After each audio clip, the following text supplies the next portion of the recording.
Bonjour à tous et bienvenue sur boursicoté.com pour cette nouvelle analyse technique Forex et matières premières avec donc une poursuite du mouvement haussier sur la paire de devises euro-dollar puisque la zone ici des 1.1410 qui était un objectif pour la semaine dernière, et bien après avoir été résistant, c'est en train de se transformer en support. Donc on est en train de valider ici une poursuite du mouvement haussier. Nous avons une petite zone ici temporaire à 1.1480 qui fait office de résistance, mais désormais bien nous sommes sur une poursuite du mouvement avec un prochain objectif qui se situe à 1.1570 tant que cette zone ici reste support de la dynamique.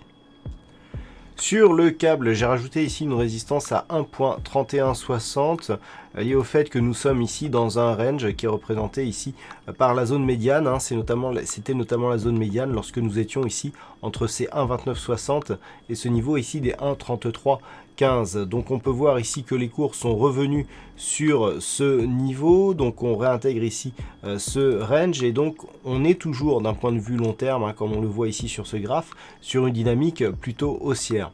Toutefois, pour valider la poursuite de cette dynamique, il faudra continuer là sur cette tendance et puis valider donc la prochaine zone de résistance qui se situe à 1.3315. Et donc pour cela, eh bien la configuration ne s'y prête pas forcément. Un petit peu comme sur l'euro-dollar, on a ici des histogrammes du MACD qui tentent à nous montrer un signal d'affaiblissement avec justement un RSI qui est en train de sortir ici de sa zone de surachat alors que les cours continuent à monter.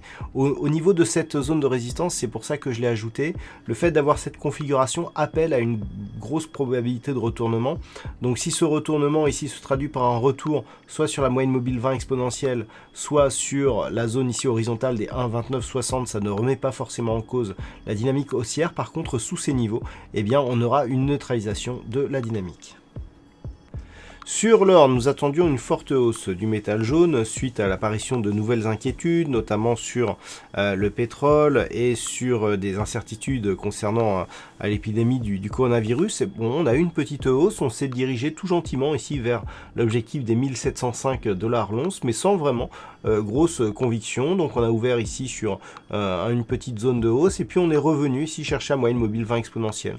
Alors d'un point de vue court terme, on reste ici dans une dynamique haussière. On a des cours qui viennent chercher ici la bande de Bollinger supérieure et puis qui reviennent ici sur cette moyenne mobile 20 exponentielle.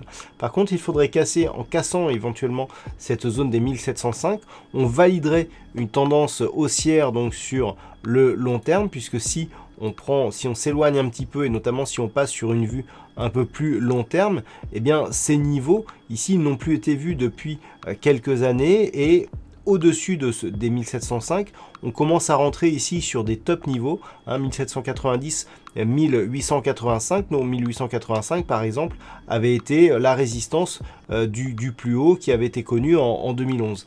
Donc ce niveau ici n'est pas anodin du tout.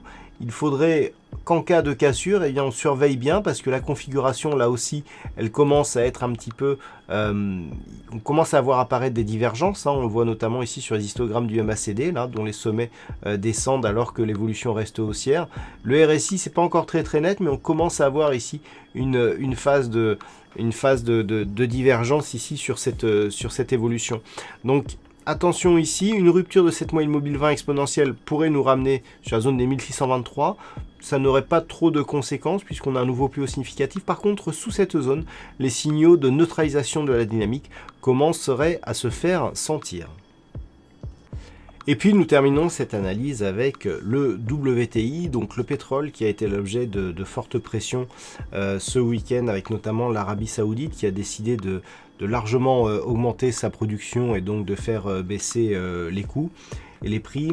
Donc on est ici sur une configuration, alors la semaine dernière on avait défini, on avait un objectif à 42,50 qui était un objectif assez ancien, qui datait ici de la cassure des 51 $ le baril. On l'avait approché une première fois et puis finalement on était venu dessus. Puis je vous avais indiqué bien que les prochains objectifs se situaient sur 35,50 et 29,80 sur du long terme. Là aussi, c'est un petit peu comme ceux qui ont vu mon analyse sur le CAC 40. Jamais j'aurais pu penser qu'on qu'on irait aussi vite sur ces niveaux. Et donc pour bien vous montrer l'importance de ce niveau des 29,80 qui était déjà tracé, eh bien il faut revenir en vue hebdomadaire et trouver ici des cotations que l'on avait. Alors là on était relativement loin, on était en 2016, c'était en décembre 2016, et donc le pétrole ici était sur ces niveaux. Eh bien ce niveau, il est exactement le même que celui sur lequel on s'est appuyé aujourd'hui. Et de mémoire, je n'ai jamais connu un prix du pétrole aussi bas. Donc on est vraiment ici sur des niveaux qui sont des niveaux planchers, qui peuvent ici initier un rebond. Donc bon, cela ne veut pas dire que ça va forcément se retourner, mais il faut savoir que l'on est ici sur des niveaux de support qui sont normalement très solides. Donc pour l'instant, on se stabilise ici sur ce niveau. Les cours, pour repasser en dynamique haussière, eh bien, devront recasser ici la zone des 35,50 $ le baril. Tant que l'on est de toute façon sous cette zone ici des 42,50 qui était l'objectif, mais qui était notamment un support de la dynamique, on restera dans une dynamique baissière.